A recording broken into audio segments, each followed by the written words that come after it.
salaamaaleykum mbooloo mi ñu ngi leen di nuyu.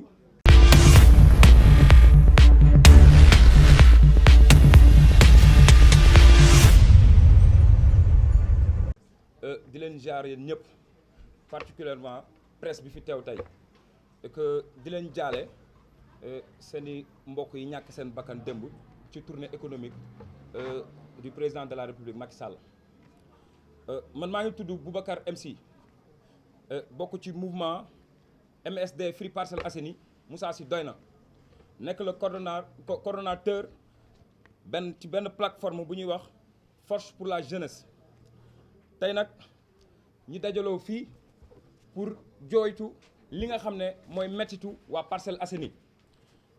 comme nu ko suma mag ji defee Mbaye Niang wax ko ci en français ñun dañ koy ñëw tënk ko ci wolof ndax discours bi ñu def en français yëpp bi ñu ko naree def ci wolof day jël temps li ci gën a am solo la ñuy wax ñi nga xam ne moom la waa Parcelles di jooytu kuréel gii ñuy wax Moussa Sy Doyna ñu tuddee ko le congrès de la honte maanaam mooy ndajewu gàcce ñi ci tàmbale di wax booy xool commune gox bi nga xam ne moom la ñu gën a salfaañee wareefam ak li njëkk dañ ko sàggane boo ñëwee fii ci goxu Parcelles Assainies da nga ko fi gis ki ko jiite mu nekk Moussa Sy nekk nit ku ñàkk yitte ku yëg boppam ku ñàkk jox aussi askan bi cëram donc boo jógee foofu nga ñëw xool Parcelles Assainies tey dafa màgg depuis ay années Parcelles mu ngi exister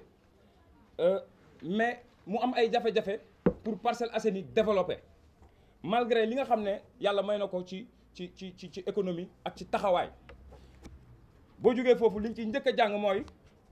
ñu am taxawaay bi nga xam ne maanaam position géographique mu nekk taxawaay bi nga xam ne am nañ ko ci tefes am tamit benn xar kanam bi nga xam ne mooy tefes bi nekk presque ci ñetti kilomètres boo koy xayma tey day nekk ci fukki simili ak juróom ci centre ville bi ak port de Dakar day nekk tamit ci ñetti fukki simili ci plateforme Diamniadio di nekk enfin aussi ci ñeent fukki minutes ak juróom ci aéroport Blaise Diagne ñu jàng ci loolu tamit ñu am benn population boo xamante ni population bu yëngu la bu takku la aussi boo koy xayma tey ñu nekk ci ñetti téeméeri junni habitants maanaam 300 000 habitants ñi ci ëpp nag doon ay ndaw booy xool seeni at mu ngi tàmbalee ci ñaari fukk ak juróom jëm suuf ñu gis fi aussi tamit Parcelles tey dafay wane xar kanamu Sénégal parce que lu jëm ci aada cosaan xeet lépp dafa dajaloo biir Parcelles Assainies ñu gis ci leneen tamit lu am solo mooy lu jëm ci musique maanaam ci fecc ak wëy ñu am ci ay doom yu am solo boo demee ci sport ñu am ci tamit ay ndaw yu am solo tey boo ko li koy firndeel mooy le roi des arènes c'est Modou Xarañ Lo te doomu Parcelles Assainies la fi la juddoo donc boo demee ci taxawaayu li jëm ci l'impôt ak taxe Parcelles am ci vraiment li nga xam ne yàlla may na ko li nga xam ne tey mën na doxal commune am liñ ci mën a lu mën a doxal goxam liñ ci mën a cité tey mooy am nañu ñeenti marché Dior marché église marché police ak marché bi nekk unité 11 ci biir loolu yëpp ak mbooloo bi takku yëpp bi nekk biir Parcelles nga xam ne Parcelles tey jooyul dara ci li nga xam ne mooy qualité li nga xam ne mooy ay ndaw yi nga xam ne vraiment mën nañu doxal commune bi mën nañoo doxal sax réew Parcelles jooyu ko malgré jumtukaay yooyu yëpp ñu am ak doole boobu yëpp ñu am mais dañoo gis ni Parcelles ba tey dafay sooxe dañoo gis ni Parcelles ba tey dafa am ay jafe-jafe ci biir loolu ñu xool ni Parcelles ak yeneen communes yi tey boo ñëwee ci commune Parcelles dañuy boo taxawee sur les 19 communes de Dakar dañ lay wax ni Parcelles mooy gox bi nga xam ne mooy ñetteeli gox bi ëpp budget tout récemment budget bu ñu mujjee teg ci table bi mu nekk 2,450 milliards mais malgré loolu yëpp ba tey Parcelles mi ngi ci ay jafe-jafe ndax dañoo gis suñuy autorité politique ak étatique yi nga xam ne maanaam ñu nekk ci nguur gi ak politique yi fi ne dañoo desee taxawu Parcelles Assainies ci jafe-jafe yooyu ñu jógewaat foofu ñu gis ni Parcelles mu ngi dund ci ay jafe-jafe yi nga xam ne mooy wàllum assainissement assainissement boo koy wax di nga ci jàng mooy eaux usées maanaam ndox yi nga xam ne mooy ndoxu foos yi te boo leen xoolee fan yi parcelles yëpp yàqu na nawet bi ñëwagul ndoxu foos yi ñu ngi ballee fu ne donc mu nekk jafe-jafe te liñ ci jàngat mooy bientôt dañuy dem ci nawet te bu ñu duggee ci nawet day gën a doy waar ci biir Parcelles Assainies boo jógee ci loolu aussi waa parcelle di jooy ci dañoo am problème mu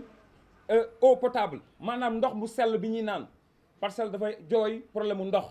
depuis des années dañ koy jooy tey unité bi bu amee suba kee du am wala da ngay xaar ba 4 heures du matin pour nga mën a jóg pour mën a am ndox mu sell. léegi boo jógee foofu aussi ñu koy wax ci cadre général ñu gis fi benn chômage bu doy waar chômage bi nga xam ne kenn mënu koo expliquer ñii nee nañu c'est ak Covid 19 bi mooy jàngoro coronavirus bi fi jàll am na lu ñu ci joué mais ñun dañu ne avant même coronavirus parcelle dafa am problème yooyu dafa am problème mu vraiment ndaw ñi am fu ñu mën a dem ndaw ñu am fu ñu mën a xëy boo ci gisee loolu tamit diñ ci gis li ñuy wax naan manquement wu ci les PME mooy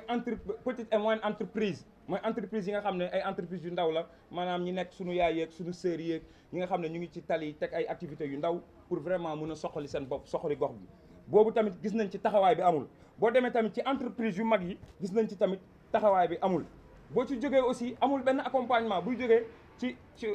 autorité étatique bu nekk fii muy le monsieur le maire pour accompagner ndaw yooyu noonu ci entrepreneuriat boobu ñu nekk vraiment pour ñu mën koo développer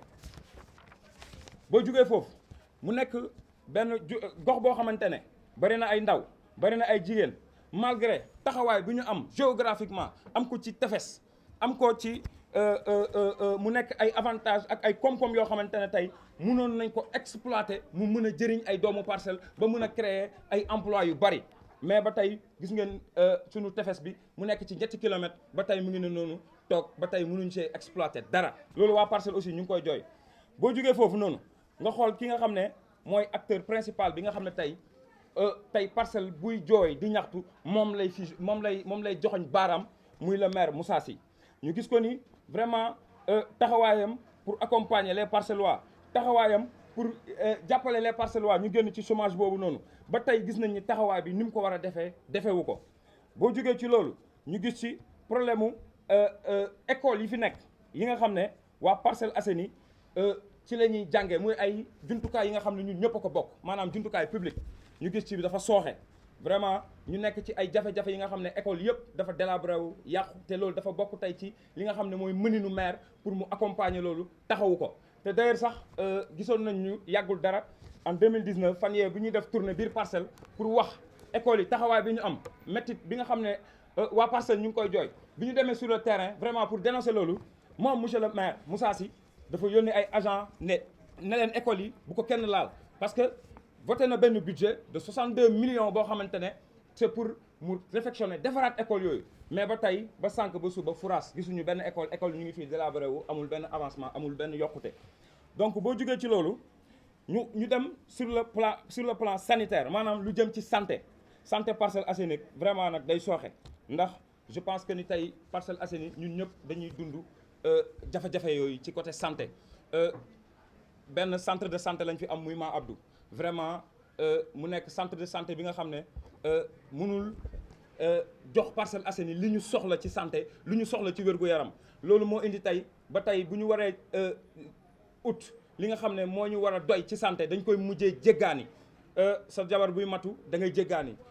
boo amee damm da ngay jéggaani accident bu amoon fii sax tey dañ la fiy jëlee yóbbu la CTO malgré situation kii da ngay tali yi dafa xat nit mën na cee ñàkk bakkanam ainsi de suite donc wàllum santé doy na war trop au niveau des Parcelles Assainies te ba tey gisuñu maire bi taxawaay bi mu ci def ñu sentir ci biir loolu ñu gis ci absence radiographie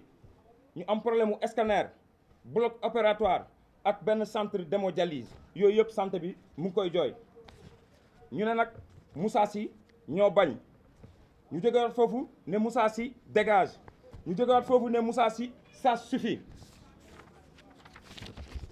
waaye ba tey gisaguñu solution ba tey gisaguñu ku ñu génnee ci jafe-jafe yi ñu nekk ba tey moom boobu ba léegi mu ngi ne tekkaaral toog ci coin nekk ci politicienne li nga xam ne vraiment intérêt personnel am la mais du intérêt goxu Parcelles Assainies parce que bientôt 14 ans de maire ba tey waa Parcelles ñu ngi jooy mënoo ñu satisfairal dara ci wàllum santé. boo jugee foofu noonu tey nga dem ci wàllum stade bi nga xam ne teg nañ ko fi presque depuis 10 ans mu nekk chantier mi ngi nii nekk suñu wet en face de nous depuis 10 ans mënta pare. donc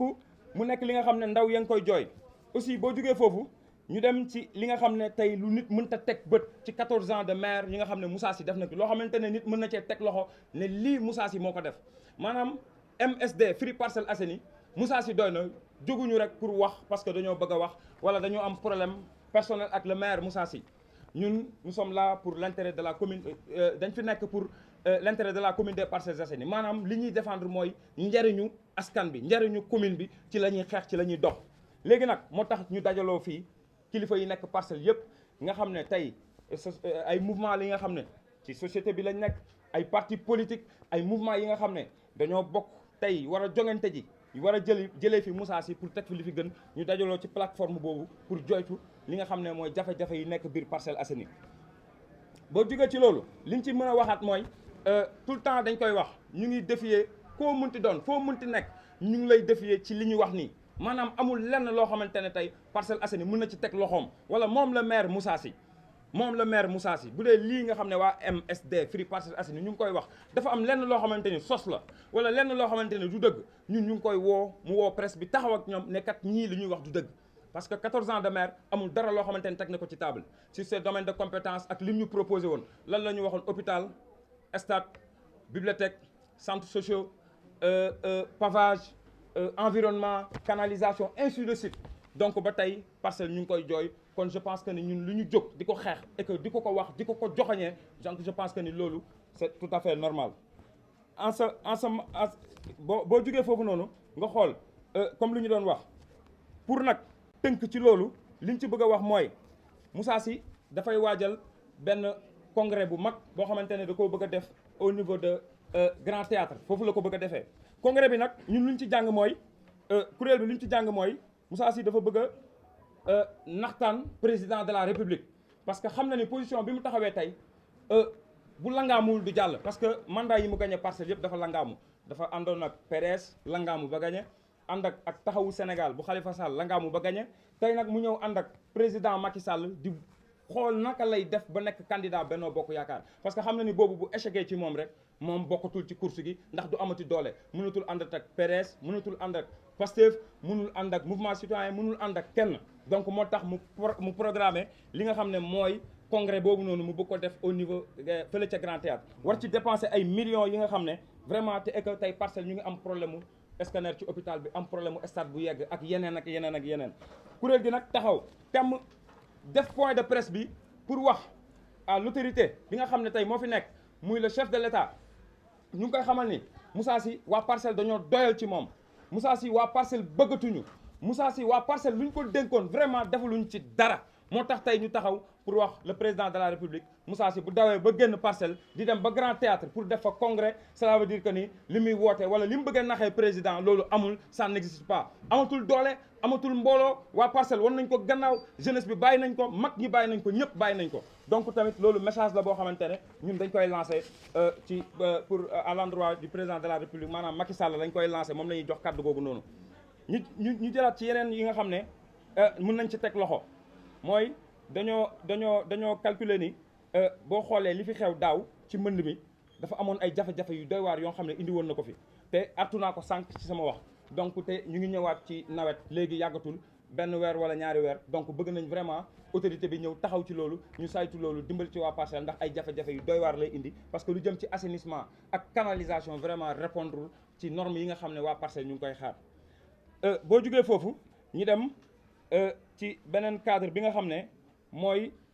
société civile bi mooy tey les partis politiques les mouvements citoyens les activistes yi nga xam ne tey ñoo fi daje ñu taxawal MSD Free Parcelles Assainies ne Moussa Sy doy na plateforme bi ñu teg ko maanaam kuréel bi ñu teg ko pour freiner pour arrêter loolu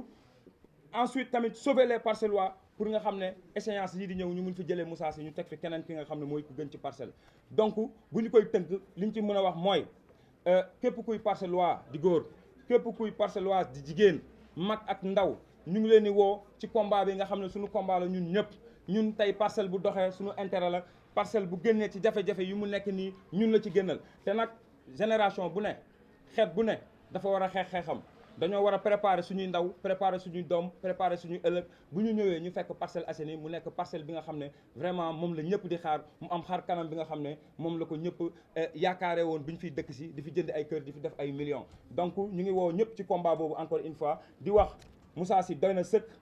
di wax Moussa Sy dégage di wax Moussa Sy abal ñu donc ci kaddu kuréel bi di MSD Free Parcelles Assainies Moussa Sy doy na nga xam ne ñu ngi ko tënk fii ci Parcelles Assainies le 1er juin 2021 ñu ngi leen di remercier di kontaan bu baax a baax. Je m'appelle El Hadj Mbaye Niang, président mouvement Force Doxal ci Dëgg, porte-parole du jour du mouvement politique et social Moussa Sy doy na. Je m'en vais vous lire le communiqué du jour. Le congrès de la honte. S'il existe une localité où les priorités et les exigences du minimum vital sont reléguées au second rang, c'est bien la commune des Parcelles Assainies de Dakar avec à sa tête Moussa Sy. En effet, comment comprendre notre commune des Parcelles Assainies avec plusieurs décennies d'existence tarde à développer malgré ses potentiels socio-économiques, à savoir une position géographique préférentielle avec une façade maritime, une corniche de plus de 3 km située à 15 minutes du centre-ville et du port autonome de Dakar, à 30 minutes de la plateforme économique Diamniadio et à 45 minutes de l'aéroport international Blaise Diagne. Une population dynamique et à majorité jeune, de moins de 25 ans estimée à plus de 300 000 habitants, caractérisée par une mixité culturelle, symbole d'une miniature de ce Sénégal que l'on aime tant. Une diversité culturelle, des talents artistiques et sportifs confirmés, une assiette fiscale riche en ressources exploitables avec une présence de 4 marchés, Dior, église, police, unité 11 et un centre commercial. Un fort potentiel de capital humain avec les personnes de ressources de qualité. Malgré ces multiples potentiels et atouts qui auraient pu porter le développement socio-économique de notre commune, le constat est tout autre. D'abord, de manière comparative par rapport à d'autres communes de moindre envergure, les Parcelles Assainies souffrent de l'insuffisance de l'action et l'accompagnement de ses autorités politiques. Les parcelles souffrent énormément du problème récurrent de l'assainissement, notamment avec l'évacuation des eaux usées et pluviales, mais aussi un problème d'accès permanent à l'eau propre à la consommation. Dans un contexte marqué par un chômage endémique très élevé au niveau national, et cela ajoute les effets de la Covid-19, notre commune est particularisée par l'absence de politique locale, d'attractivité des PME et grandes entreprises de promotion et appui à l'entrepreneuriat et d'encadrement des jeunes et aux femmes, malgré notre position géographique préférentielle favorable à l'installation d'entreprises. Mieux, les acteurs politiques locaux, en particulier l'édile, malgré leur pouvoir et capacité, veulent limiter la participation des jeunes et les femmes au militantisme et clientélisme politique. Ainsi, la jeunesse des parcelles n'est ni accompagnée par ces derniers pour sa formation, pire, elle est exposée au chômage et à la précarité, mais surtout des effets de l'oisiveté, à savoir la déperdition des valeurs culturelles et sociales de la drogue et de la mendicité. Cause pour laquelle nous disons Moussa Sy doy na. Moussa Sy ñoo bañ. Sans oublier l'absence de ces lieux d'émulation culturelle, d'expansion de talents artistiques et sportifs, les Parcelles Assainies comptent ni salle de spectacle, ni bibliothèque municipale, ni laboratoire scientifique, ni d'auditorium, ni de stade municipal opérationnel dont la durée de réfection dépasse plus de 10 ans. Cause pour laquelle nous disons Moussa Sy dégage. Sur le plan sanitaire, nos populations sont en insécurité pour cause d'un plateau faible de niveau, absence de radiographie, de scanner, de blocs opératoires, de centres d'hémodialyse. Nos édifices publics, comme les écoles, sont en état de dégradation très avancé. De même que nos routes dans certains quartiers. Moussa Sy, ça suffit. Mais là où c'est encore plus alarmant, c'est qu'au niveau des Parcelles Assainies, qu'il y a un leadership de l'édile étatique qui ne porte pas en bandoulière un programme pour le développement socio-économique de notre commune. Hélas, l'absence de vision réelle et d'attachement pour les Parcelles Assainies avec des actions superfétatoires et provocatrices d'une jeunesse désœuvrée, comme en témoigne l'intensité des émeutes plus remarquées dans notre localité. Des émeutes qui ont occasionné 2 décès et une mairie mise en feu, en marque indélébile de manque de lecture, de médiocrité, d'incompétence et d'irresponsabilité après presque 3 ans, 3 mandats sans aucun bilan, ni aucune réalisation significative. En ce manque de bilan, de réalisation concrète, le médiocre Moussa Sy le partage aussi bien avec les autorités, ministres, députés et autres nommés à des postes de responsabilité et le président Macky Sall qui a préféré nourrir le ventre de son gros poisson au port de Dakar plutôt que de respecter ses engagements vis-à-vis de notre commune. Pour couronner notre manque de respect et de considération, les Parcelles Assainies, Moussa Sy, pour tromper l'opinion et les chefs et ses chefs, comptent organiser la honte du siècle avec un congrès à coût de millions, alors que l'hivernage arrive dans quelques temps et si rien n'est fait en termes de curage et autres dispositions, notre commune va enregistrer les mêmes sinistres que les années passées. Mais surtout dans un contexte de crise des valeurs, si les émergumènes comme Moussa Sy tentent de faire valoir une quelconque dignité auprès des Parcellois, on ne peut que décerner le titre d'irresponsabilité, puisque la majorité ne fait pas partie de leur registre de fonctionnement. Suite à ces observations, un cadre unitaire d'acteurs et politiques de la société civile locale, dénommé Moussa Sy Doyna, a été mis en place pour freiner ce monsieur afin de sauver ce qui peut l'être. En conclusion, toutes les Parcelloises, tous les Parcellois sont conviés à ce combat. Moussa Sy Doyna sëkk pour le cadre unitaire des forces politiques et sociales. Moussa Sy Doyna fait à Dakar, aux Parcelles Assainies, le 1er juin 2021. Je vous remercie de votre attention.